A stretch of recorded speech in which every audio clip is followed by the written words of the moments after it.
When the first Resident Evil movie was released, fans all over decried the choice to exclude characters from the original games.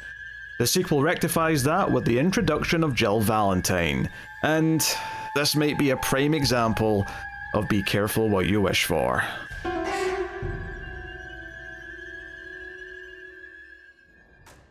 Welcome everyone to Screams After Midnight. I am Peter, and joining me as always is Tim. It's Jill Valentine. This is a horror movie podcast. It is October. We're doing lots of episodes for the October dawn, and today we're returning to the Resident Evil movie franchise, which we started a few months ago, and we're back today with Resident Evil Apocalypse, the second movie in the franchise. And you'd be forgiven for not really being sure which one it is, because all the titles are very interchangeable, and yeah, this could be second, it could be fourth, it could be seventh. There's not a seventh one. Well, I guess technically Welcome to Raccoon City is the seventh one, but it's not part of this cursed lineage. So, and also, if memory serves, I think there are ones that are more apocalyptic than this one. Yes, in fact, the next one is the Mad Max one. Yeah. Well, I suppose that's post-apocalypse. This is the apocalypse happening. Oh, sure. Fair. Yeah. The rest of them are all post-apocalypse to varying degrees, I think. Which is interesting because the games have never been post-apocalyptic, yet most of the movies have been, which is strange. But hey. Not interesting in a good way. No, not in a good way, no. Dare I ever imply such a thing? So we'll start spoiler free, of course, as we always do. We'll give you a warning before we get to the spoilers. If you are enjoying the show on YouTube, please do hit the like button. It helps us out a bunch if you do. And of course, you can get a bonus episode every month and some other goodies over at Patreon if you want to support everything. But I'll tell you more about that at the end of the show. So, previously on Screams After Midnight's coverage of the Resident Evil movies, we're both big fans of the games. We do not like the first movie. This one came out in 2004, and it kind of does... Same year as Hellboy. Was that necessary? Yeah, just giving cultural context to let people know what the zeitgeist was going on. You think Hellboy was the zeitgeist of 2004? It was for me, damn it. Oh dear. So this one is directed by Alexander Witt, who I've not heard of him doing anything else. He's actually mostly like a camera operator and things like that, and he's worked on Gladiator stuff as a camera op. As a director, he's done Cyan Desert Road, and Cyan the Huntress, which all came after this, and all have a rating of around 4.0 to 4.6 on IMDb. So not someone that we can see as an upgrade from Paul W.S. Anderson. One might even light went out. Oh, sorry. A little darker. Oh, did the bulb go? Yeah. Oh no. Okay, well, I guess we're getting moody, Tim. Yeah. This episode. This came out a couple of years after the first one, and it's more directly doing some things from the games, specifically Resident Evil 3. Although, of course, Alice from the first movie is still the main character. She's still the protagonist. If this movie even has such a thing, more on that in a bit. But yeah, it's in Raccoon City. Zombies are outbreaking, and we've got Jill Valentine from the games. We've got Carlos from Resident Evil 3 as well as some tangential related characters from the games. As in, we have Ashford's. We don't have, Alexis Ashford or anything like that, but we do have Ashford's. So, and there's more direct references, and just because there's reasons to mention stars. There's reasons to mention Umbrella a lot more, things like that. The Ashford thing is just such a weird thing to me, because why wouldn't you just do Birkin and Sherry and stuff? Like, why? Yeah, it could literally just be Birkin and Sherry. I guess the only reason why they didn't want to do that is just because, and we won't spoil anything yet, but just given where it ends, maybe they just wanted to have Birkin still be an option for future movies. Sure. I don't think they ever used them, but I could be wrong. I mean, it's not like I've taken pride in remembering the rest of these shitty movies. So, yes, but that's the gist of it. I mean, honestly, it's Alice. Woke up at the end of the last movie. She meets up with Jill and Carlos and a few others, and they try to get out of the city. That's pretty much it. The only other plot detail really of note is that Dr. Ashford, his daughter, is inside the city, and he kind of like makes a deal with the survivors to try and get her out, and that's kind of the driving force of what little plot there is. So, yes, that's the gist of it. Tim, how do you feel about Resident Evil Apocalypse? I mean, not great. Not great, Bob. Not great. So, I mean, here's the big question, which is the first movie bears almost to no resemblance to the games at all. Now, is that better than like trying to do stuff from the games and just having it be really shitty? Because I feel like, the first one, it's almost like you can like just be like, oh, that doesn't even count as a Resident Evil movie because that's nothing like it. But then, I don't know, is it better that they try to incorporate this stuff and it sucks? Or is it better to just not even, have anything related to it so you can just like not even think about it in your mind? I mean, there's layers to that question for me, because on the one hand, it's like, okay, is it better or worse in the sense that like they're actually trying to do stuff from the games? Arguably, I'd say that on paper, it would be better just because they're trying to actually adapt something from the games, right? On principle, that's more admirable, I guess. But admittedly, yes, there is that thing. But we also have the problem here that this movie's actually worse than the first one in terms of like the direction, the editing is atrocious. Like, I swear they were terrified of any shot lasting more than 2 seconds for large portions of this movie. I am dreading editing the intro to this episode of the podcast because I always look for shots that are at least 3 or 4 seconds long, and I'm actually worried that I'm going to struggle getting any good ones from this. They kept doing this thing that I really didn't like, where I'm not even sure how to describe it. Like, it's not like slow motion, but it's more like, it's like slow. It's low frame rate. I know what you're talking about. For some reason, a lot of the shots of the zombies just sort of like wandering around the city, they do this sort of stuttery thing where... Why? Well, here's the thing. So slow motion, typically you record something in a higher frame rate so that when you slow it down to 24 frames per second, which is what film runs at, it'll look really smooth because you recorded it at a much higher frame rate. And sometimes if you don't do that, if you record at the regular frame rate and just slow it down, it'll look a little bit stuttery. But this was beyond that, though. This wasn't like you can tell when they've not recorded in slow motion but done it anyway. This was like intentional. No, we're going to go like maybe 6 frames a second in terms of like what the actual animation is. It was a really weird choice. It looked really cheap, I thought. Yeah. As everything in this movie looks pretty cheap, to be honest. It's one of the big problems with it. Yeah. But to get back to your question though, Tim, about the thing, the other facet that we're not even including here, because I think what you posed to me as a question was kind of in a vacuum, right? They do something that doesn't really resemble the games that much and is kind of shit. They do something that does resemble the games more and is shit. Which one's worse? But that's not actually what this is, though, is it? This is, we're going to do something from the games, but we're going to use everything from the games to make the original character from the last movie be the important one and be better than everything from the games.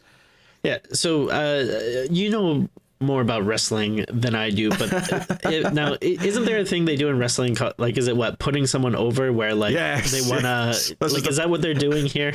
This is the perfect analogy, Tim. I'm impressed you brought this up. Yes, this is called making someone look strong, right? So basically what they'll do is they'll feed someone, not literally, obviously, it's just a saying, but they'll put someone out there just to lose, to make the other person look good, because they're trying to build that person up into a thing.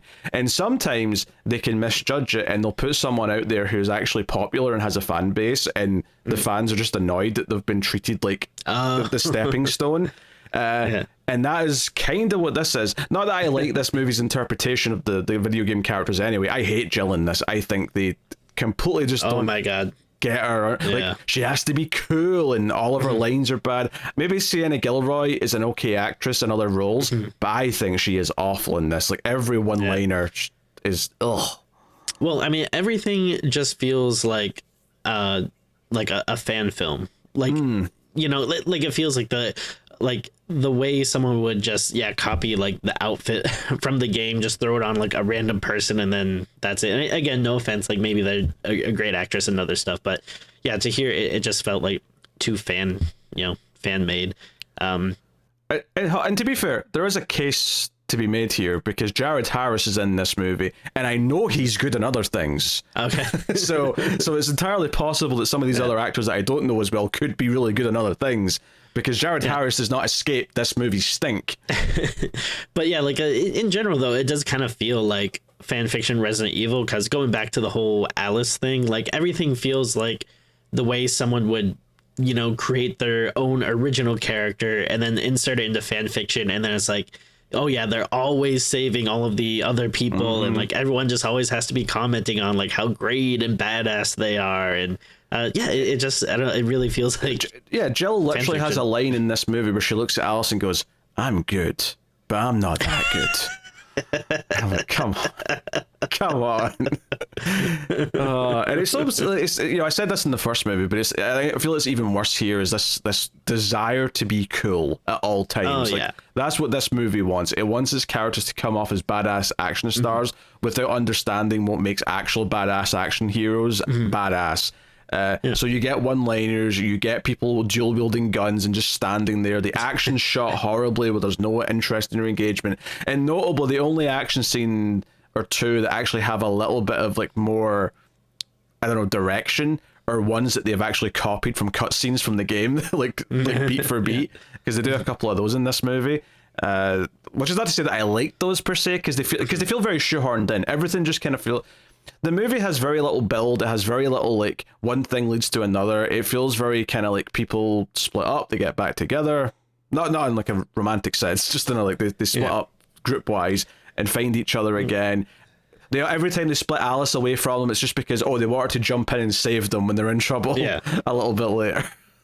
Yeah, like don't worry, like we're gonna go through the whole movie. We're probably gonna have lots to say because you know, we're big fans of the games and everything. But if we wanted to, you could explain the plot in like less than 2 minutes. Like when you break it down, I don't think a lot happens in this. I think I could do you 30 seconds, Tim. I think I could do you 30 seconds. There's not a lot going on here. It really isn't. It's a lot of fluff. It's a lot of trying to be cool. And I think, like you said, it very much is an action movie. And, you know, the big problem is, the games do get actiony later on. But when we're talking about, like, the early games, like, I really want a movie that, you know, feels like a survival horror movie. I don't want, you know, stuff that is like, I don't know, Lethal Weapon with zombies or something, you know. I don't know if I'd compare it to Lethal Weapon, Tom. I'm sure there's probably a better like movie. It was the first action movie that popped into my head. But you know what I mean, like I don't I obviously like later games do more of that stuff or whatever, but like I just want something that harkens more to these original games. I don't need people jumping out of helicopters, you know, shooting guns, slow-mo close-ups of bullets, you know. It's very Zack Snyder as well, actually. I mean, Paul W.S. Anderson is very much like the low-rent Zack Snyder, which is a scary thing to say. Yeah, and even though it's a different director, like, if you didn't look at the credits, I would just assume this was Paul W.S. Anderson. It doesn't feel any different. It is worth mentioning, he still wrote the script. He still wrote this movie, so his stink is on there, but...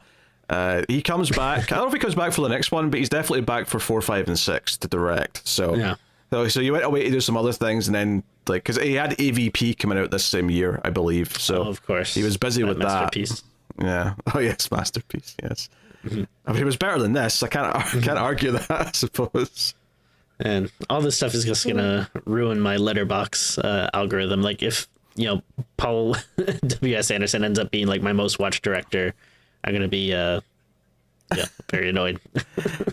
I mean, we're spreading these out enough that I don't think they'll affect you for the year, but I mean, if you're worried about his total overall being in your all-time list, I don't think he's got any danger of making it on mine. I think my lowest director's at like 10 or 11, and I don't think I'm quite there with Anderson, thankfully.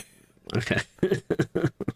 But as a I just know concern, because I did watch AVP earlier to get doing my Alien marathon stuff. So I already got a couple logged from him this year. So yeah. So just to watch Mortal Kombat then, Tim. oh god, yeah. The way we're racking up the Paul W.S. Anderson picks. Yeah, I mean, I'm sure as we go through, we'll give examples of many of the things that we've said already about how the movie treats its characters, how it's kind of lacking in any real narrative. I think the big thing for me, though, and I was really thinking this as it was getting towards the end, is just how little characterization any of them get, or how little I care about any of these characters. They don't have characters, and I know that in later movies, some of them will come back after like several movies away, like it's a big deal.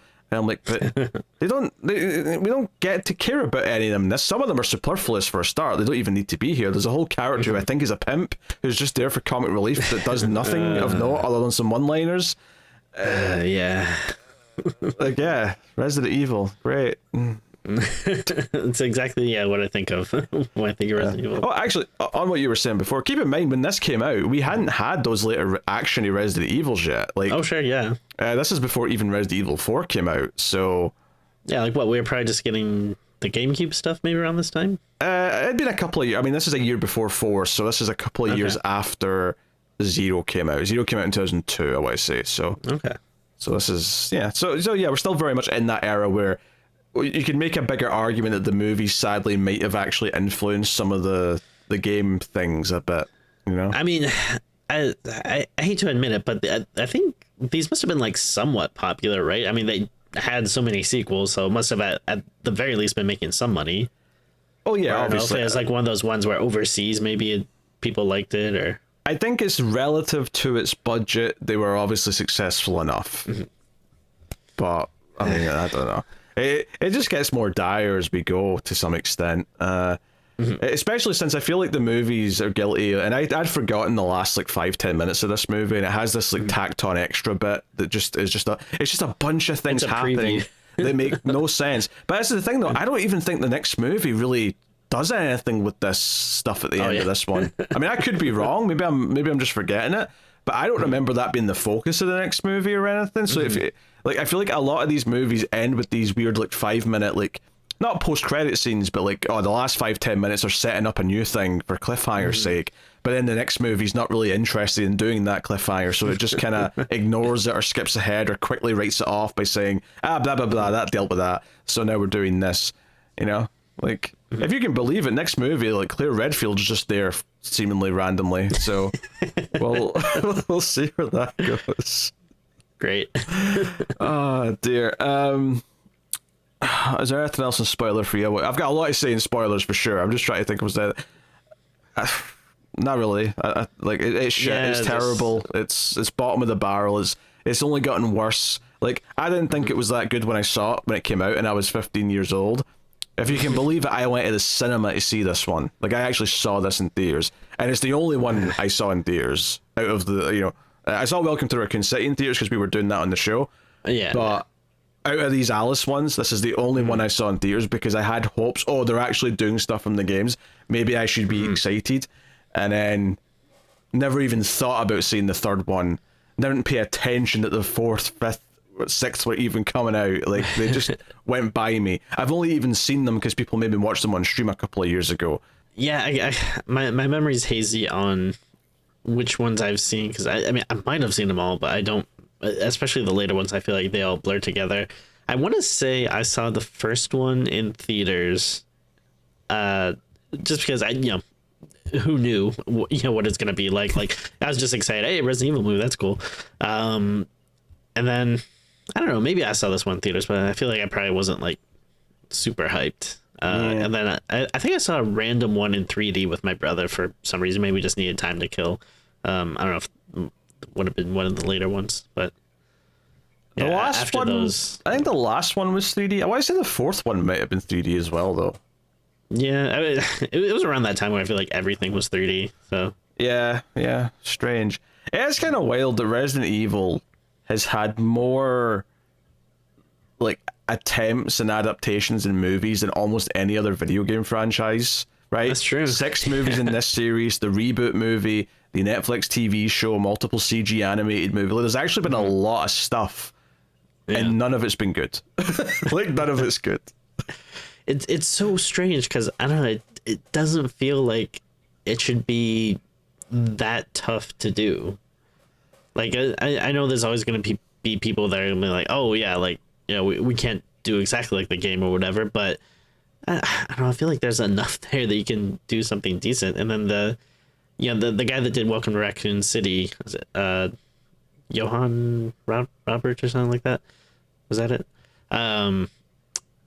Like it seemed like he was a big fan of the series. But I don't know. There's just so many weird choices that were made. I don't know if like that was a studio thing or if he just weirdly thought those were the right things to do. But I mean, this is going to sound mean, but I just don't think anyone with the right talent's been involved, right? No, and I think it probably is hard to nail exactly what makes it work, but yeah, but there's not even been something that's just kind of okay, that's kind of trying to be what it's supposed to be. Like, right. I mean, Welcome to Raccoon City, I guess, got the closest in that sense, but there's just so much, like, we've been so far off the mark, and other than that movie, so much of it's been these wild things that don't even feel like the game. But, you know, it's teenage sisters talking about anime, or it's Mad Max, like, it's stuff that's coming in the next movie. Like, it's all these things that just feel like, what are we doing here? I mean, even the fact that the main character is like a super soldier that's been infected with a T-virus is just kind of like, I know Wesker kind of got that way, like, right by this point, but that's not what I want for my protagonist in Resident Evil. But they're obsessed with having a super action hero do stuff. So I don't know. Anyway, yeah. I mean, you could literally take any of the movies, and if you told me like, oh, this was a completely different script that they just slapped the Resident Evil name on, I would not, call you a liar. I'd be like, oh, that makes total sense. Like if these movies were originally like, oh, Alice, Sweet Alice or something, like, I'd be like, oh, okay, that makes sense. Like, it wasn't supposed to be a Resident Evil movie. I mean, Alice, Sweet Alice is actually a movie. It's good at that. I know. Yeah, of course, this movie begins with Alice saying her catchphrase, "My name is Alice." And I used to work for Umbrella. That's like her thing. She says that in every movie. I'm sure she does. It's wild. So anyway, that's just a spoiler warning so we can get into it. Spoilers for Resident Evil Apocalypse. You have been warned. Now, I don't know if you're purposely not doing it in spoilers, but we didn't even talk about Nemesis. I'm just too hard. I wasn't trying to avoid it in the spoiler-free section. It stings. Yeah, I getcha. Like, he looks okay. Like, he doesn't look, he looks fine enough, right? It feels like they did a decent job making a big suit / prosthetic for it, but and they just take away like any tension that the character ever had from the games and just make it this dumb, ridiculous thing. Well, and then I think one of the big problems is that, right? So Nemesis is activated. He's out in the streets. He gets his rocket launcher and shit and all that. And he goes after a building full of what we find out to be STARS members who are all dressed like Chris Redfield. They've all got the green vest on and all the rest of it. And we have the woman at Umbrella and the computer go, oh, he's located the STARS team, Special Tactics and Rescue Squad. And I'm like, do you know, it might mean something that Nemesis is going to kill all of STARS if the movies had ever brought up the effing STARS team ever up until this point. Sure. Yeah. Like, you can't just introduce that idea and then pretend it's a big deal. Like, it's almost like you're saying, oh, it's a big deal if you've played the games. And like, you can't bank on that. You have to make them important in the movie as well. Which actually gets to one of my questions, Tim. Did Jill Valentine go through the mansion from Resident Evil 1? Because she seems to know about zombies when she shows up. She's like, we have to shoot them in the head. I know about this. But there's zero mention or reference to her going through anything. This actually made me laugh quite a bit. Like, her intro scene is basically just walking into the police department and then shooting a bunch of people in the head. And then, like, yelling at the cops, like, you have to shoot him in the head. And it's like, okay, I really hope that she has had some experience with zombies. Otherwise, she is a terrible person. I mean, I think the implication is that she has, but Yeah. there's like zero other references to when, how, where, you know, like, Yeah. Again, you just have to assume, oh, she went through the first game and they're just not mentioning it.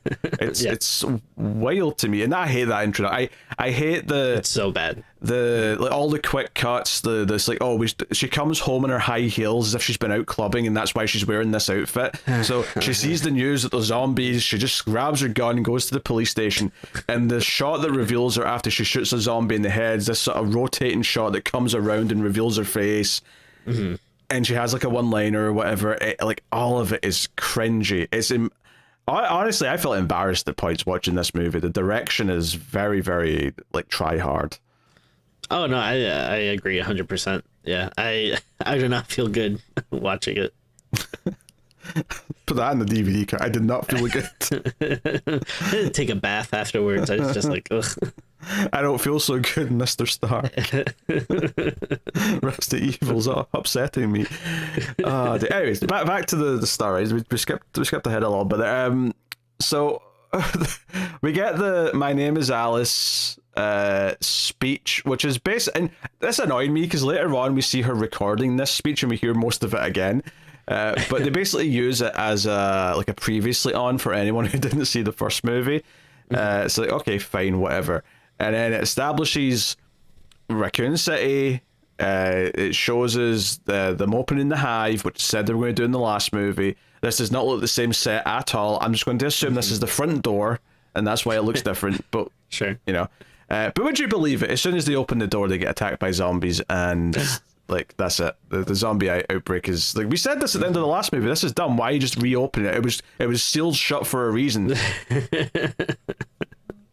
Yeah, very good question. Yeah, This is just like everything that happens is not even like the evil you created a virus and did all this stuff. No, it's your own stupidity for just opening the door again. how could we ever known? Who would have thought? Yeah, basically Umbrella goes to evacuate key members of people that he thinks are important, like Dr. Ashford, who designed stuff. But he's concerned about his daughter, who's already left for school. And this is the girl that the AI was based on in the last movie. Now, I don't know if it's the same actress because she looks a bit, but it's a couple of years later and she's at that age where she's probably changing a lot as she's growing up. So I don't know if it's literally the same person or if it's just kind of, I don't know, we wanted someone close enough but who was a better actor or something. I'm shocked at one point later in the movie she didn't just look at everyone and go, "We're all going to die in here." Yeah. just to reference that last movie because it was such a favorite, you know, like everyone loved it. Everyone was saying that line. Couldn't get enough of it. Oh yeah. Actually, there's some lines in this that kind of stuck in my memory when they came up again. At one point, Carla says, "We're expendable assets, and we just got expended." Like that was like a jolt of like not nostalgia, but like I'm like, oh god, I remember that line now that you said it. Like I remember thinking that was dumb 20 years ago. Yeah. Well, this is 20 years old. This is actually exactly 20 years old. Let that sink in. Oof. 20 years of shitty Resident Evil movies. Where does the time go? That's too depressing to think about. I don't want to answer that question. So it sets up these characters. It sets up Jill. It shows you once the zombie outbreak's kind of starting and there's chaos and Umbrella's like arrives, including Carlos and Nikolai. Which, by the way, Nikolai, who's supposed to be like a villain in the games, where he turns out to be a bad guy, here he's just Carlos's friend. Like, he's just another guy, right? So, fine, whatever. Also, the actor's Russian accent was leaving a lot to be desired. Carlos's introduction is worth mentioning because he sees a woman running from zombies on a rooftop and he's like, pull the chopper down. He's like, no, we've got our orders. And he's like, F orders, right? It's like, okay, all right. So he's cool. He's a badass, right? That's what we're going for again. All your characters are badasses. Yeah, that's all you know. Goddamn right, you hack. But we do this whole thing where he rappels from the helicopter down to the roof, but he fires 2 pistols as he's doing it. And every single shot of him firing the 2 pistols looks really silly. And of course, this woman, when he gets down, he's like, I've already been bit. I know what's going to happen if I don't die. So she just jumps off the roof, which we get this. Even though he's like, no, like, come on, like, you don't know that. It's like, yeah, I'm pretty sure we know that. Yeah. But we get this really awful shot though when she goes off the roof, where the camera kind of goes up to the edge and then does like a hard 90-degree kind of like, it's a really artificial move. Like they've done it. I don't know if they've done it on a computer or they've done something to give it a weird sense of motion, but add it to one of the sort of flashy effects that just feels a bit off to me. But yeah, it's everything is very like it's trying to be stylistic, but it's just very much it's just very like flashy. Like there's no real like artistry or anything to it. It just feels like, oh, like this would look cool, right? And it's like, well, no, it never really does. Yeah, it feels like a young filmmaker who doesn't understand that shots have impact because you use them at the right time, because you know, you do a stylish shot, it stands out because all the shots leading up to it have been more normal, and you use like a punctuation mark or whatever you want to call it. But here, this is like, oh no, we've got all these it's like someone got their hands on Windows Movie Maker and just wanted to use every transition effect they could possibly find. It has that kind of feel to it. It's like, oh, we can do this and we can do this and we can do this, but without any reason to back up why they're making these choices or why these will work in each scene that they're in. It's very artificial. Yeah, well, the whole thing feels that. Yeah, we see Alice waking up again from the end of the last movie. They cut out some bits of it, but it's just the same gist. She goes to like a sporting goods store and gets some weapons and some clothes, and that's like your only tease of her until she shows up to help the other characters. The scene she shows up, that's in the church with the motorcycle, right? Yes, that's what we see her. God. But it takes a while to get there though, because we have to do a whole thing where Jared Harris won't leave because his daughter's not been found, and because we didn't even mention that the Umbrella like goons go to pick her up from her school, but just randomly when they're driving her out of the city, like a truck hits them and flips the car, and it's like, oh, okay, so basically what they're doing here is they're ripping off Escape from New York. They're basically saying, hey, this is like Raccoon City is the no man's land, and he needs people to find his daughter. That's what the premise is going to be once we get into it. I mean, maybe I'm stretching here, but do you think like the truck like running into him was kind of like a reference to, you know, the opening of Resident Evil 2? Or I could see that being what they were thinking, but it's kind of weird though, because like you'd have to imply that the driver's turned into a zombie to make it really feel like it's a reference to it. Because here there's no implication of anything; they just get hit and that's it. Yeah. There's nothing to add to it. Yeah, watching the movie, I didn't even think about it. I just thought about it now when you were saying, like, oh, the truck hit him. I was like, oh, yeah, truck hitting, Resident Evil 2. Like, I wonder if there's a thing there. But, yeah, watching it doesn't feel like it. Yeah, we basically see that the city's evacuating and they're, like, scanning people on the way across the one bridge that gets out of the city to see if they're infected.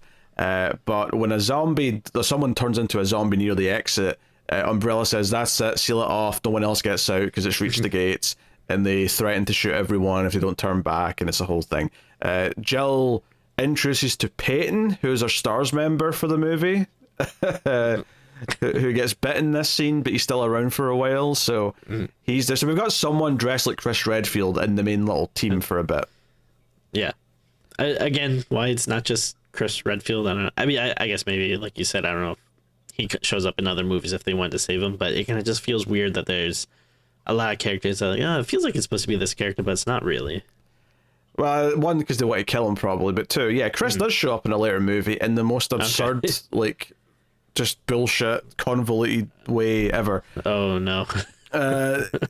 So, we also run into the reporter here. There's like another character who I actually recognize the actress for this. Sandrine Holt is shown up in things later on, like Mr. Robot and stuff, so I know her from later movies, but she sort of hangs around with them, so they're just kind of like running through the city, getting away from zombies, and they eventually get to a church, which, there's a liquor on top of the church. Turns out there's 3 liquors in this church, and that stuff we get to. We also get to the priest who's feeding human body parts to his sister. Sorry, I was just finishing that sentence. What you I was just making a joke that the liquors were there to, do their mass or whatever. Did they baptize with their tongue or something? I will say, like, again, not like anything in this movie is great, but and I don't want to tip my hat too much because we're talking about our favorite scene at the end of the show. But I did appreciate this scene where, yeah, because this actually did feel like the most like the games to me, where okay, yeah, you run into this other survivor, but he seems a little sketchy, and then you find out he has like a dark secret, and again, like nothing's like overly flashy, or at least, you know, not right away. Like I don't know, I appreciate that, like, okay, this actually is the thing in the movie that's giving like the most, you know, game feels, I guess. Conceptually, I don't know if I like the scene because I don't think it's well acted or anything like that. Right. You know, The idea of it, yeah. Yeah, the idea is more like a scene that might be in the games, but it's the execution is still leaving a lot to be desired. But yeah, they discovered the priest is feeding his sister zombie human body parts, so that gets dealt with. But then by that point, the lickers are starting to show up. So there's a lot of like hiding from lickers that are crawling around, and they've only got a couple of handguns. They run out of their ammo. It's a whole thing. It seems like they may be done for. They're being cornered, and that's when, and I believe I remember reading once upon a time that the original script for this movie said something like this would be like a moment where the audience cheers because the hero, Alice from the first movie, makes her grand entrance. She rides through the big stained glass window on her motorbike and does a flip off the bike to land, and then just stands there with two handguns firing away. And then when she's out of ammo for those, she pulls out two like Uzis or whatever they are and starts firing them. And she kills three lickers. She kills three lickers in the space of 60 seconds, like it's nothing. This was the big boss at the end of the first movie, and she like crushes one with a cross. She flips over one. She shotgun one's head off. Yeah, it's yeah. And does she come in and like? I'm trying to think. I only watched this earlier today, but my memory is already trying to expunge it. But like when she comes in, does like a licker like jump up into the bike or something? Like the scene looked weird to me. Like I should have rewound it to make sure. Yeah, actually, probably the silliest part of all this is that the licker jumps up to the bike, and the bike kind of like pins the licker down, right? Mm-hmm. And then she like shoots at the that's what she shoots at with the gun. She shoots at the tank and the bike, and it blows the licker up. And then is this? I mean, they probably did this multiple times in the movie, but is this like when they like close up on the bullets as it like races towards? Oh yeah, I mean they definitely do that multiple times in this movie, but yes, they do that here. Yes. No, I wonder if is Paul W.S. Anderson, is he married to Milla Jovovich at this time? Oh, I don't know when they got married. Yeah, because that's the other thing too, is that it just feels like, I don't know, these scripts are also just written by a wife guy that just loves his wife and is like, oh yeah, wouldn't it be cool that my wife will do this and the audience will cheer for my wife? I mean, nothing wrong with loving your wife, obviously, but again, when it's, you know, that's like, it seems like the whole point of the movie. They got married in 2009, so not quite yet. Oh, okay. Right. It was sometime around the fourth movie is when they tied the knot. Yeah, he's 59 now, though. That's a bit older than I thought he was. Oh boy, it's getting up there. Yeah, I mean, this whole scene's just kind of like is a perfect encapsulation of the absurdity of what we're doing here. So that's going on to introduce these characters. The scene just ends with Jill going, "Who the F are you?" My name is Alice, and I used to work for Umbrella. Also, like, the weird thing is, and again, maybe, I don't know if I might have missed a line of dialogue or something afterwards, but like, okay, why is she like driving her bike into this church? Like, could she just sense like, oh, there are characters here I need to save? Like, no, there's no line of dialogue. There's nothing to explain or justify other than she maybe just heard people shooting guns and thought maybe they need help. That's the only thing we can guess. Because nothing else is said or done to indicate otherwise. Meanwhile, Carlos, there's a lot of stuff here that's basically recreating one of the opening like cutscenes from Resident Evil 3 with the police and the SWAT teams shooting the zombies and cars coming in, and it all kind of ends with this shot of like a police helmet and the reflection of the helmet. Now in the game it's a reflection of Nemesis, but he's not shown up yet, so it's just a reflection of zombies in the movie. But basically around this part though, the villain, who not even mentioned yet, but like the villain who's like calling all the shots, he's Major Kane, who's not from the games. At least if he is, he's such a minor character that I do not remember him in any way, shape or form.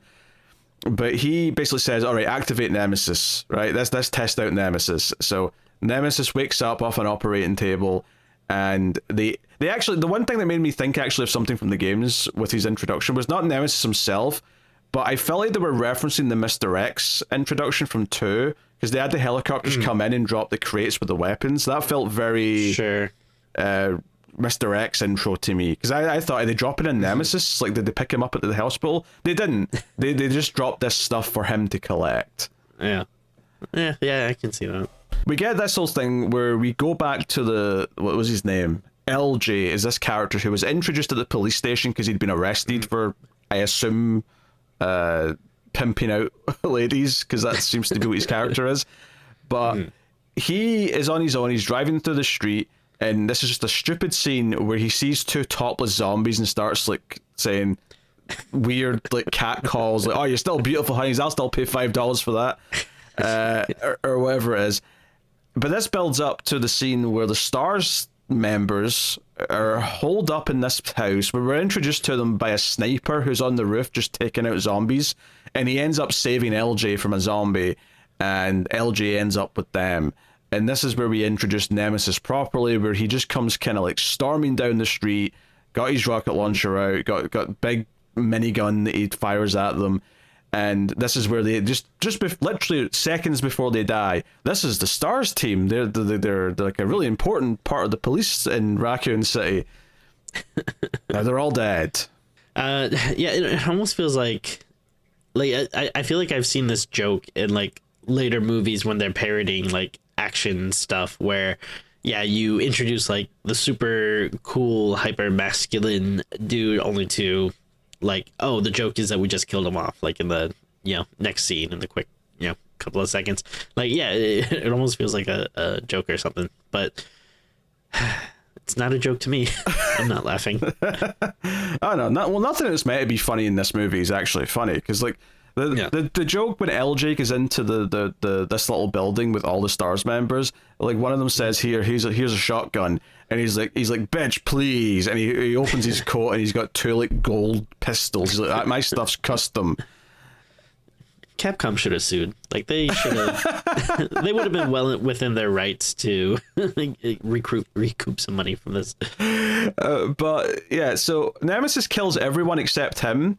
They kind of treat him like he's the Predator almost, where because he's not been tasked to kill civilians, and because he throws his guns down, he's like, oh, this guy's not a threat. So we actually get like a Terminator vision thing where it says, unarmed civilian, not a threat, and it's like, okay. I mean, I guess it's not that weird for Nemesis to have that in the grand scheme of things. But the bigger problem with Nemesis, of course, is that other than the fact that he finds the group of characters that we're following a little bit later, because, Jill and this other guy are STARS members, like, there's nothing after that suggests that he's still hunting them because he's trying to kill all the STARS members. Like, that's kind of the purpose he has in the game. And then on top of that, obviously, is that then you don't really see him again until it's time for the one-on-one melee fight, which is a subject for later. But yeah, we'll get there. So, admittedly, they didn't call this Resident Evil 3, which would be weird because it's the second one. But they didn't call it Resident Evil Nemesis. But it's definitely taken a lot from Resident Evil 3 Nemesis. So it's kind of weird how much of like a non-factory is in this. Yeah, I mean, it honestly, it does feel like, an adaptation. If they were adapting anything, it would feel like more Nemesis than 2. Oh, for sure, yeah. Because when you got Jill in the outfit she has in 3, you've got Nemesis, you've got them trying to get the city, you've got the nuke coming towards the city at the end. Like, admittedly, it's still not that close in terms of actually following the plot or nailing the vibe or the tone or anything like that. Like, it's Nemesis is supposed to feel like a Terminator. He's supposed to feel like something that's hunting someone down, the main character down, and it never has that feeling whatsoever in the entirety of the movie. But a bunch of stuff. So yeah, in fact, I think Nemesis finds him quite quickly after. So I think Alice and Jill talk a little bit, and this is where she's like, "Oh, I'm good, but I'm not that good." Jared Harris rings all the payphones until they answer and makes the deal about the daughter, and is like, "Hey, to go find my daughter. I found her using fancy laptop technology that has like a 3D virtual city that will swoop through, just like the map of the Hive in the last movie. But then he can access all the security cameras, and he's found her in the school, which I did think was at least a little bit interesting, because going into a school and spending time there does feel like something you could do in a Resident Evil game. And Resident Evil never actually did that, but Silent Hill did. Like, the first main area in Silent Hill 1 is a school. So I thought that was an interesting choice. I'm not saying it's done well here. I'm just, it's a fine location for Resident Evil antics to take place, is all I'm saying. No, that's a very good point. Yeah. Yeah, and I'm trying to rack my brain. I was like, yeah, have we never had like some type of school location? Like, yeah, I guess I can't really think of one. I guess Not like really. the closest would be in the Resident Evil 2 remake, when they go to, is it like the orphanage or It's like an orphanage, yeah. Yeah, that kind of had like schoolish like playground stuff in it a little bit, but that's like it's basically just a big house, whereas a school is like a lot of you could set an entire like section of a game in a school in a Resident Evil game if you wanted to. Resident Evil High School, yeah, it could be fun. Yeah, but Nemesis shows up and attacks them, looking for the STARS members. But obviously Alice is like, run, I'll take care of him because I'm the main character.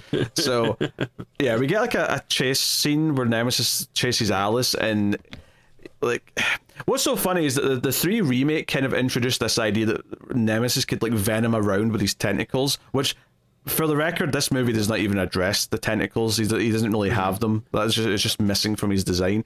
But I did think it was funny in this that he like jumps over a fence, and I'm like, based on the original Resident Evil 3, there was nothing to suggest Nemesis had that kind of dexterity or like agility. that, like, he's more of a hulking tank than he is anything else. But right, yeah, he's a bruiser, but I mean he can be fast and like very strong, but he's not doing gymnastics. Yeah, but of course this is again a lot more excuses to have Alice sliding down things and go down a shaft and just dodging explosions and whatnot. It's all very much. It's not the most egregious action scene in the movie by any stretch. The church stuff was by far much worse, but still wouldn't say I liked any of this. I mean, I suppose in a sense it's arguably the most that ever felt like Nemesis, just because he's chasing someone and trying to kill them, and they're just narrowly getting away with it. But yeah, it's again, it's still not particularly well shot. Too many quick cuts, too much. At the very least, at least the one-liner stopped for 30 seconds. That was at least nice to see. So yeah, the characters get to the school. They go in. They split up. During this time, Jared Harris also calls Carlos and his friend and says, hey, can you also go do this? So they end up all bumping into each other at the school as they're looking for the kid. And just a good example here of like characters dying and it really not being that big of a deal is the reporter character here just dies, and it's kind of just a nothing moment. It's like, it's not really that big a deal that she's got. In fact, hell, the other guy, Peyton's already dead. Like, I didn't even mention that. Like, there's a whole moment where they're walking through a cemetery before the phone call stuff, and Alice like pulls a gun to his head, and Jill pulls a gun out on her. So there's like this like standoff moment again with the camera sort of swooping into their faces, really over the top and egregious. And it's like, no, I'm not letting that happen. And Jill's like, trust me, I know, but if it comes to it, I'll take care of it myself. And I'm like, yeah, we've already established you know about the zombies, so it seems weird that you at no point have shown any concern that he's definitely going to turn into one, because you know what the bites do, seemingly. So that's a bit weird and inconsistent. And Alice just kind of shrugs and goes, all right, fair enough. it just goes about her business. It feels like a lot of just like, again, attempted cool characters, just like, they're not actually having conversations, they're just firing lines at each other. It's kind of weird and inconsistent, because again, there's just like everything about like when they're standing around having conversations, they're always sort of standing in poses, and I mean, it never feels like they have any chemistry or that there's any depth to the characters or anything. There's just really nothing intriguing. Again, it feels very like cardboard cutout, like a fan film version of what they're supposed to be. Here's a question: like, is Jill scared that she might die in Raccoon City? Doesn't seem like it. Does Alice, like, is she scared about surviving? Does she, like, it just kind of feels that they're on autopilot and like, okay, it's obviously the goal is to survive, but we're never going to talk about it. Yeah. No one's ever going to act scared, like we're losing hope that we're going to get out alive. No one ever like bonds over anything. No one like, there's just no characterization at all of any kind. Like, there's nothing to like get to know any of these characters. Like, I mean, who is Jill in this, other than the fact that we know she was in the middle of a suspension at the start of the movie? We know that because they mention it, but for what? Why? What purpose is that serving the story right now? The reporter character even brings it up, but she's like, hey, I recognize you. You're that cop that got suspended. I'm like, okay, where are we going with that? Turns out nowhere, because it's the last time it's ever mentioned. So No. what are we doing here? Well, you know, Carlos, I guess the one thing we know about him is that he'll disobey orders to save an innocent life. Like, that's all we know about him, but that's it. He smells at Alice at one point, and maybe there's an attraction there. They don't do anything with it, but it's possible it's there. I mean, I ship them for sure. Oh, yeah. Of course. But I like, there's nothing. None of them have anything. There's zero character to almost any of them. It's wild. And the only one that does have character, because it has to motivate the plot, is Dr. Ashford, because he wants his daughter to live, which, you know, that's not that great characterization. It's pretty simple. It's like the most basic, simple character motivation there is, but it's something. It's more than the rest of them have. He just wants his kids back. You know, it never feels like I don't know, it never feels like any of them even show like they care about getting out. They're just doing it because that's obviously what they'd be doing, which I know feels like a weird critique to an extent, but just show me that they actually want to get out of the city. Yeah, I mean, you know, this is the problem with having, like, you know, just these carbon copy, like, action movie cliches as characters, where, you know, if you look at the games, like, you know, the characters always have motivations for what they're doing, why they're in the city. Like, you know, Resident Evil 2, like, you know, Claire is looking for her brother, and, you know, Leon is, you know, he's like a rookie cop, and he's thrown in this situation where it's like, okay, I have no idea what's going on, but, you know, it's like my duty to, you know, try to save and protect people and stuff. And then, you know, it's easy to get caught up with what they're doing and to feel for them, because you're like experiencing stuff through their eyes. But like you said, with these characters, it just feels like they're on autopilot, like they're just trying to get to the next destination for the next scene to happen, and you don't feel like you're actually doing anything with them. I mean, even Resident Evil 3, the game, had like a character arc where Jill didn't trust Carlos because he worked for Umbrella at the start, and he keeps trying to convince her, and he kind of earns that trust by the end of the thing. You know, like, there's a whole section where he take control of Carlos to save her, and she finally kind of, like, you know, trusts him again by the end of the story. There's like a running thread that plays throughout the games, and like, oh, it's like this alliance she's not really comfortable with, but she has to get out of the city and survive Nemesis, so she has to kind of work with them. And then by the end, it's like, oh no, like, he actually was reliable. I could trust him. He's not some evil Umbrella stooge. He just happens to work for them. This movie, there's a moment where she first meets Carlos and she's like, you work for Umbrella. And, or it's not even Carlos, it's Nikolai. It's not even Carlos. And Nikolai's like, used to, but then they left us for dead, so now I'm freelance. And then that's it. Like, she never has an issue trusting Carlos. Nikolai doesn't even make it to the end of the scene, so it doesn't really matter if she trusts him or not. But she never even questions trusting Carlos after that. It's just done like that. There's no story to it. There's no uneasy tension or anything. There's just nothing. It's a void. It's a gaping hole. Pretty much just summed up the whole movie. Like, that's what the movie is in a nutshell. It's a gaping hole. Yeah, so the whole thing with the school is the tease that there's there was a canine like van outside for the police. So we're gonna get zombie dogs. Actually, I was thinking about this as I was watching it, is that Nemesis is the only new addition to the monsters. Like, all the other, like, it's just dogs, zombies, and lickers, just the same as the last movie. Which, you know, I get, like, not wanting to overstuff it, but this movie's only like 95 minutes long, so it does feel like it's rushing through its plot. And you know, for what little plot it has, it still feels like it's rushing through it because it doesn't take time to slow down at any point. You know, maybe a scene where they have to like, I don't know, get like, in Train to Busan there's that great scene where it's like, oh shit, we have to get to this train car and all the zombies are in there, so we have to try and sneak past them. Like something, give us a set piece where like they have to like form a plan. Instead, all that ever happens is, oh, there's monsters, everyone starts jumping around and firing guns, and that's it. Yeah, it's like activate badass mode, and here we go. Obviously, it's still not as bad as, say, Uwe Boll's House of the Dead, but the gap is not as big as like you would maybe think it would be. Like it's closer to that than it is like a good movie. So fair, yeah. Take that for what you will. But yeah. So anyway, they get the girl, they kill some dogs.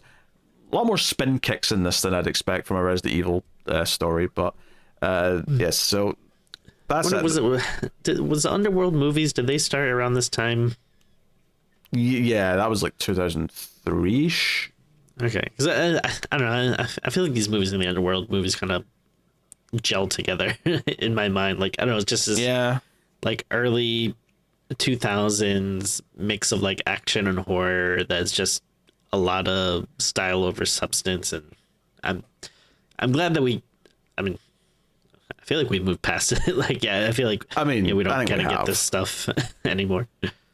Yeah, like, and I don't even mind style over substance as long as there's some basics there, like some basic characters that you can latch onto. But sure, I don't think either this or Underworld have that. They're just kind of annoyingly like.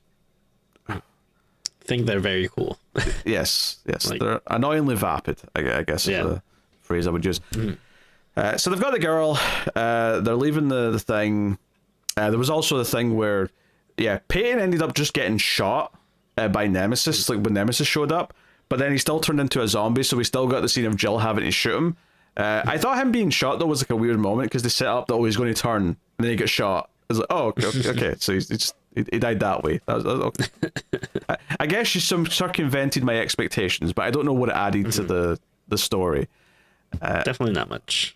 Other than maybe trying to feel unpredictable, but I'm trying to think, like, after they get out of this is just like them going to the final place for the helicopter now, right? Because there's not really much else. Like, it's like, hey, in 45 minutes a nuclear bomb's going to hit the city, so like you have to get to this chopper.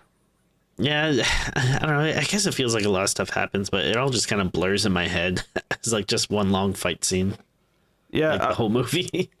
Well, because they get to the building with the chopper, there's a sniper up on the roof. Alice somehow got up to the roof, takes out the sniper who was going to shoot at the rest of the characters, and then rappels down the side of the building, running down the building in this big, like, over-the-top effects shot. That's, the music's pulsating, and it's like, oh, look at how badass she is. And I'm like, what? Why are we doing this? It's just it is impressive that they managed to like literally do the exact opposite of what I want out of any Resident Evil movie.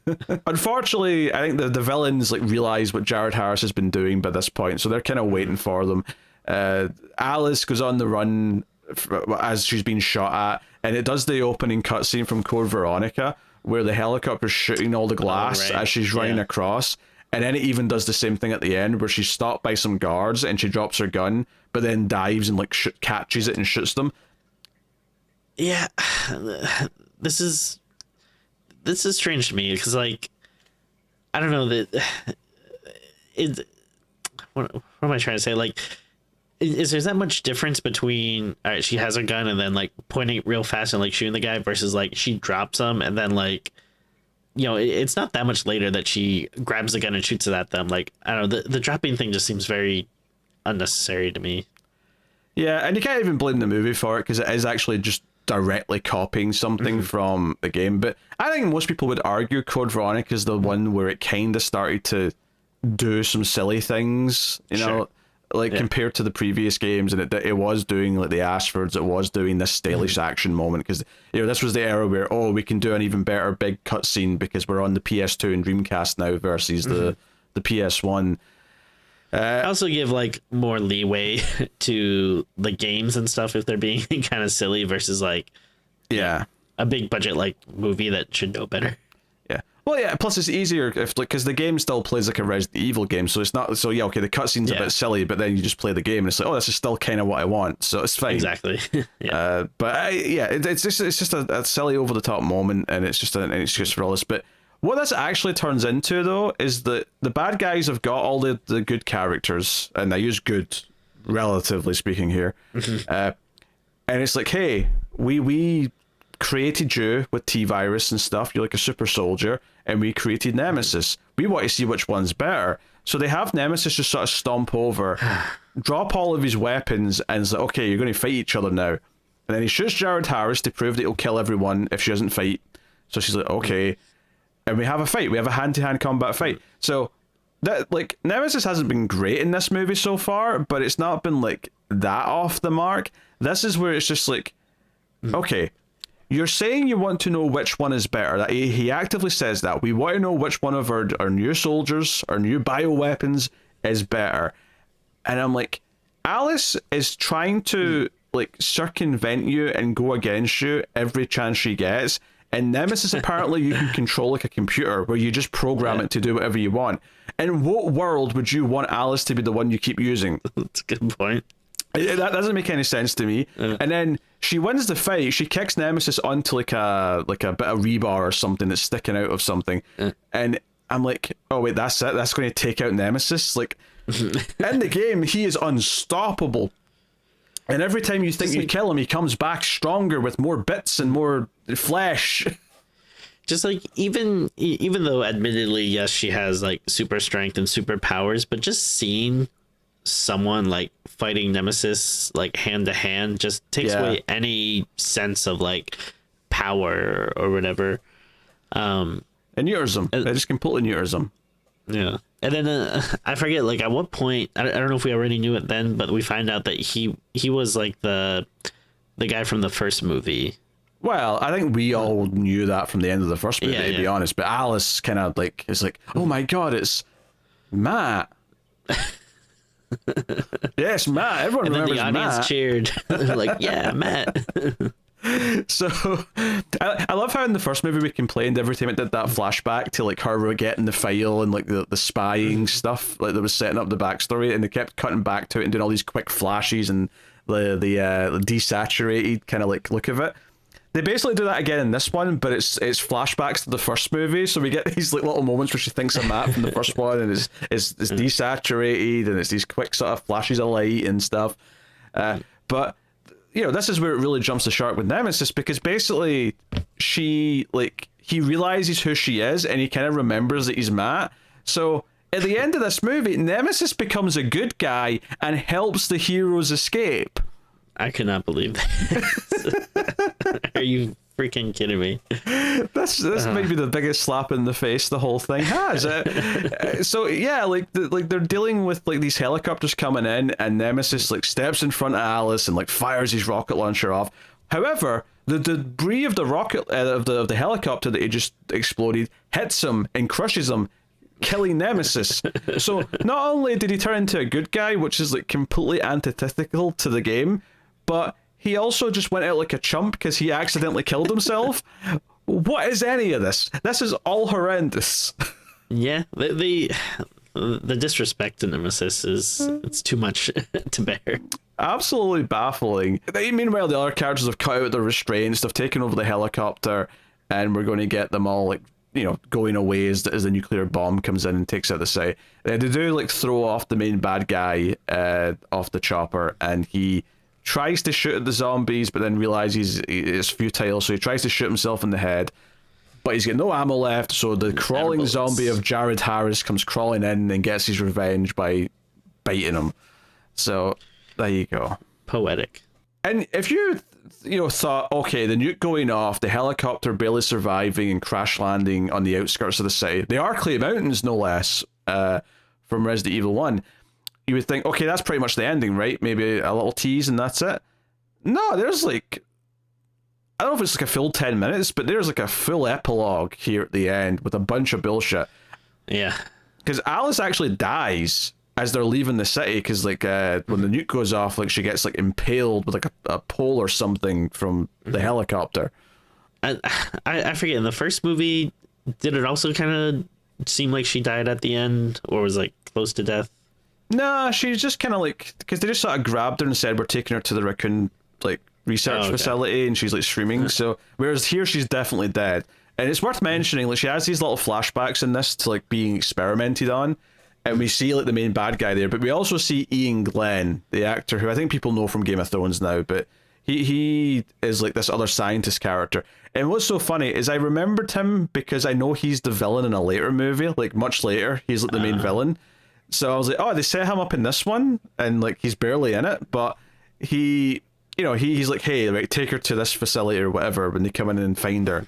And we cut to like a shot of her in a tank with like tubes going into her, and they've brought her back to life. They've given her more superpowers or whatever they're doing, and they wake her up, bring her out the tank, and she clearly has like the mind of a toddler or something, because she's only just learning to draw. They're trying to teach her like a word or two, and he's like, okay, this is good developments. We're going to train her to be our soldier. Right? She's a completely fresh slate, and she's got superpowers.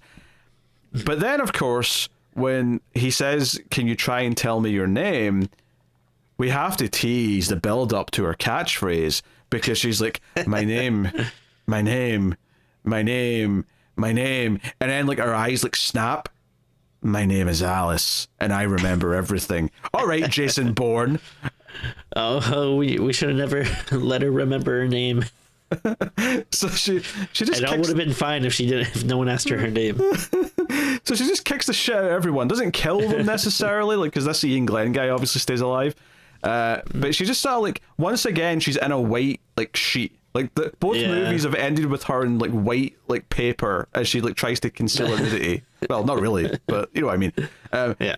And then for some reason, the end of this movie is her like leaving the building. The SWAT team from Umbrella tries to stop her, but then a car pulls up, and out comes the rest of the main characters who somehow are faking working for Umbrella. Like, they've got Umbrella IDs, and the SWAT team like stand out and say, yes, sir. But it's, you know, it's Carlos and Jill in like these black outfits. They take Alice into the car, and then out pops the little girl, and LJ's there as well as the driver. And it's like, hey, are you okay? What did they do to you? And it's like, wait, so how did you guys like infiltrate Umbrella to this extent to save Alice? This is wild. And then on top of that, we find out that part of her upgrades or whatever is that they can literally see through her eyes. Like, the scientists can see through Alice's eyes, and it's like saying information and stuff, and it's like, oh no. So he actually tells the guards at the entrance of this like complex to let them go, because this is part of his plan. He wants to see what will happen with Alice out in the wild, with all this stuff in her. And I'm like, I don't know if the next movie addresses this cliffhanger that she's like, you know, a camera for Umbrella and all this. And I know for a fact that half of these characters are not in the next one. This little girl, I don't think is there. Jill is not there. Carlos is. I don't know about LJ. I couldn't tell you. He might be, he may not be. But like, this ending is absolutely just batshit absurd to me. Like, they set up all this stuff that just feels like it's going so far removed from what the rest of the movie even was trying to be, that I'm just like, okay, whatever. I don't know. I just don't know what to feel. I just feel numb. I feel numb to all of it. It's not a good experience at all. It is kind of shocking how little I really care about any of this. And, you know, it's all based upon something that I care very much about. Like, I have so much fondness for, you know, so many of the Resident Evil games. I like the characters, you know, quite a bit. And here it's just like, I don't know, it just all feels like dead. Like, I'm just watching something to get it over with. I just couldn't care less about anything that's going on. Yeah, all this kind of cliffhangery stuff. Again, maybe there are lots of people that are really into the movie, so this is hyping them up. But for me, it's just like, oh god, there's going to be more of these. Like, I don't care. I mean, to be fair to the first movie, the cliffhanger does kind of follow into this one, and that yes, a zombie outbreak happens, and we go from there. But this, I do not think gets followed up on properly in the next movie. Maybe it's quickly, like, you know, hand waved or whatever with some dialogue. But it's not like this sets up the premise of the next one. and I do not think it's the last time where some big cliffhanger at the end of one of these movies, which is clearly teasing some sort of sequel, is just not what the next sequel actually is. Like, it just goes past it, just glosses over it and says, hey, yeah, some stuff happened, and here's 2 lines of dialogue explaining how it was dealt with, and now we're doing Mad Max, or now we're doing the prison movie, or now we're doing whatever weird, we're going to bring all the dead characters back thing that the 5th one was. So, oh boy. Honestly, it's a real impressive like example of creative bankruptcy where I just Paul W.S. Anderson might be one of the worst writers for me in terms of writing characters, because I do not like his characters at all. And that goes for Event Horizon, it goes for Alien vs. Predator, it definitely goes for all these Resident Evil movies. It's a steaming heap of, it's a dumpster fire. It's horrible. Yeah, I really can't think of anything that I like from this movie or these movies going forward. I don't know. It's just such a shame, and it's very frustrating. Yeah, you're just sad. Like I don't even know if I came in. I mean, maybe I sounded angry as I was talking, and justifiably so. But I don't even know if I feel angry anymore. I just feel sad. I just feel beat down. I feel desolate. Like, what's the point? You know. Good questions. I don't even know. So I don't know what to do with any of this. Yeah. All right. I guess we'll get to all the wrap up segments, because I don't even know what else to say about it at this point anymore. Tim, what's your favorite scene of the movie? I guess I mentioned it earlier, but I guess I'll go with the church scene again. From the start of it, with the weirdo priest survivor who's feeding things to his sister or whatever, like that. I don't know that. Like we said, the scene doesn't play out great, but at least conceptually, I like the idea of it, and it feels like something that could have been in the games. And then, I guess even if you extend it to the stuff with Alice crashing through on the bike, again, that stuff is very dumb. But I did kind of laugh at the absurdity of it and how much there are like doing the hey, audience is cheering because Alice is here and she's saving all the main characters, like. Again, it's very bad in the movie, but at least I'm kind of chuckling at that point, I guess. Yeah, I guess the CG in the liquors was a bit better than the first movie. It's improved a little. Yeah, and and also I guess I didn't really mention it, but I do kind of thought the zombies were a little better in this one. I mean, I don't know, from what I remember the first one, which I didn't even do that long ago, but I'm already have gaps in my memory, but they did seem like a bit more. Like not full on like running and stuff, but maybe like a bit more fast and aggressive zombies, and these did feel a bit more like kind of they were moving just as fast, Tim. They just had this low frame rate effect on, so you couldn't tell. That is true. Maybe that was it. I thought there were some scenes where they did feel a bit more like the shambly kind of zombies that I like, at least in some instances. But that's my pick though for the best scene. This is a diabolical choice, because I don't like any of the scenes. I guess if I'm to pick something, maybe I'll go with. Did I go with Nemesis' introduction just because he looks alright? Did I go with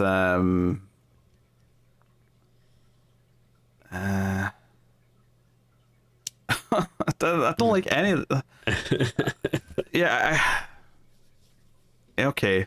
Nemesis was the one new thing they had, so the first time you see Nemesis, I'll pick that. It's not good, but it's at least it's not one-liners, right? It's not that from what most of the rest of the movie has. All right. This is going to be tough as well. Tim, who's your MVP of Resident Evil Apocalypse? Again, it's very tough. I would almost want to pick Nemesis because, it was at least cool seeing him. But then, I mean, everything to do with him in the end was annoying.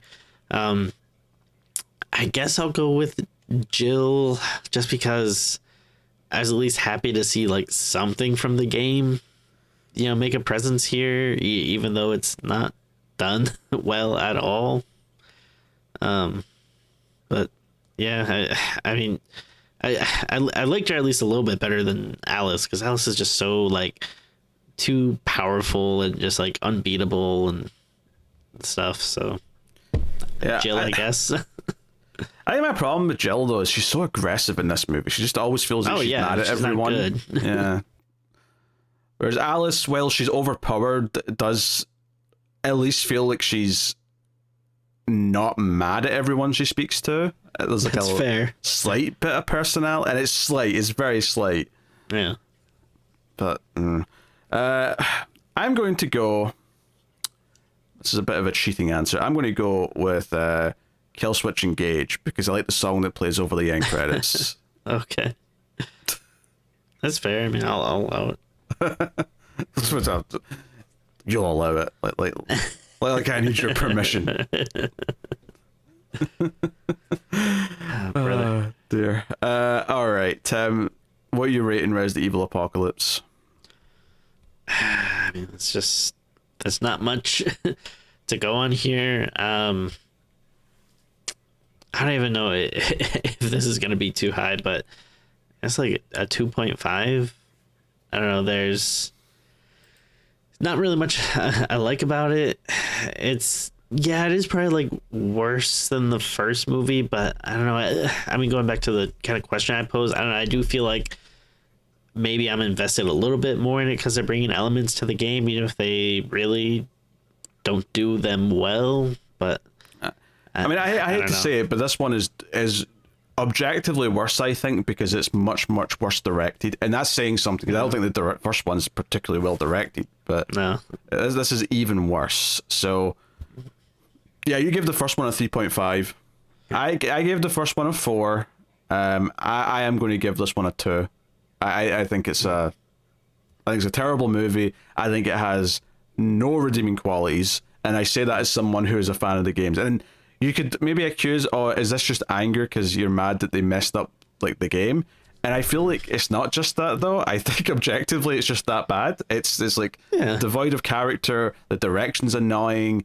It's trying to be cool but has no substance at all. It has no attempt at trying to actually turn any of the characters into likable human beings where you care if they survive or not. It's completely missing all of it. Yeah, and to be fair, there have been movies that are based on comic books that I really like, or books that I really like, or whatever, that change elements of it, and I still very much enjoy those movies. So yeah, even if we are very passionate about the games, if they made a good movie but changed things up, I would still try to be as fair as possible to it. No, I genuinely don't know if this is the worst one. There might be one or two that might be worse, but this might be the floor. This actually might be the worst one of the whole 6. But we'll see. Well, we're going to find out, sadly. So, not that any of them are good, but I do think I'll be going above a 2 for most of the rest. But that is literally a low bar. Yeah. It's been a very long time since I watched this, and in my head I remember it being maybe a little bit better than it was. And again, I think my reasoning was like, oh well, the first one is absolutely no resemblance to the game, and this one, while bad, at least it's trying to do stuff like the game. So maybe I don't know, I thought it was a little better at the time. But yeah, going back, there really isn't anything like redeeming about it. And I mean, again, not that I like the first one at all, but there's moments that I do remember from it. Yeah, I feel like after a couple weeks or whatever, I'm not really going to remember much from this movie. No? Which, I mean, maybe is a good thing, because I don't want to, but... I have nothing positive to say. So if you're thinking, this was a really dour episode, you're right, it was a dour episode, but If you didn't see our first two Octoberthon episodes, I'd highly suggest you go back because we were very positive on both of those episodes. They were both excellent movies. But we have a lot more still in store for the rest of this month. We're doing all of the Omen franchise. In fact, we did the first one last episode. That's not what's coming next, though. I won't tell you what's coming next, but just in case the order changes, we're recording some of these in advance. But there is a bunch of episodes coming over the month. As I said at the start of the show, you can get bonus content by supporting us over at Patreon. One of those things is an exclusive episode every month. Now, for October, you actually get more than one. We're aiming for 3 this October. The first one should be out very, very soon. But normally it's one bonus episode a month, plus an even more streams video or 2 at the $5 tier. And that'll be things like a random top 5, top 10, or maybe like a little horror-themed sort of like thought game or something like that. Usually just horror topics of some kind. Sometimes if there's a bunch of trailers that have just come out, maybe we'll do like a little even more streams talking about the trailers, that kind of thing. So if that sounds like fun and you want to help keep the content coming and keep the podcasts all coming, you get bonus content for all the other Male Fuzz Movies podcasts, like the Atomic Cinema Experiment, like Collector's Cut. So go check out the Patreon if you want to help and keep everything coming. But like, subscribe, ding the bell for notifications, all those things do help. Share the podcast around. But that is us, and hopefully next time we have something much happier to talk about. In fact, at least if things stay on the same schedule, the next episode should be a really big, kind of like important classic. So we should be back to positive territory, I'm hoping to say. Okay. So thank you for joining us, everyone. This is Prescriptions After Midnight. We'll see you next time. Keep watching scary movies and happy Octoberthon.